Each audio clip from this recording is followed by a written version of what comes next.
محکمہ موسمیات نے پنجاب، خیبر پختونخوا سمیت پاکستان بھر میں موسلادھار بارشیں بھی باقی ہیں۔ پوکار تالہ گنگ ناظرین 8 جولائی بروز منگل کو اسلام آباد اور گردونوا میں مطلع ابرالود رہنے کے علاوہ تیز ہواؤں، گرج چمک کے ساتھ وقفے وقفے سے بارش اور چند مقامات پر موسلادھار بارش بھی متوقع ہے۔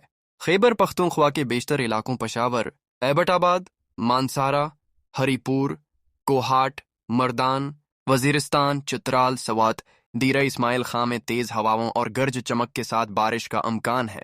اس دوران چند مقامات پر تیز موسلادھار بارش بھی متوقع ہے۔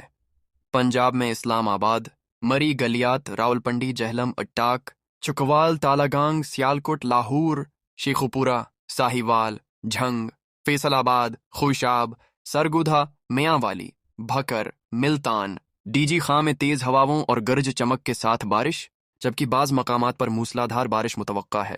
7 سے 8 جولائی کے دوران 7 اور 8 جولائی کے دوران شدید بارش کے باعث مری، گلیات، مانسہرہ، کوہستان، ایبٹ آباد، چترال، سوات، نوشہرہ، سوابی، مردان، اسلام آباد، راولپنڈی، ڈی جی خاں، شمال مشرقی پنجاب، کشمیر اور بلوچستان کے مقامی برساتی ندی نالوں میں طغیانی کا خدشہ ہے۔ شدید بارشوں کے باعث خیبر پختونخوا، مری، گلیات اور کشمیر میں لینڈ سلائیڈنگ کے باعث ٹریفک کی آمد و رفت متاثر ہونے کا خطرہ بھی ہے۔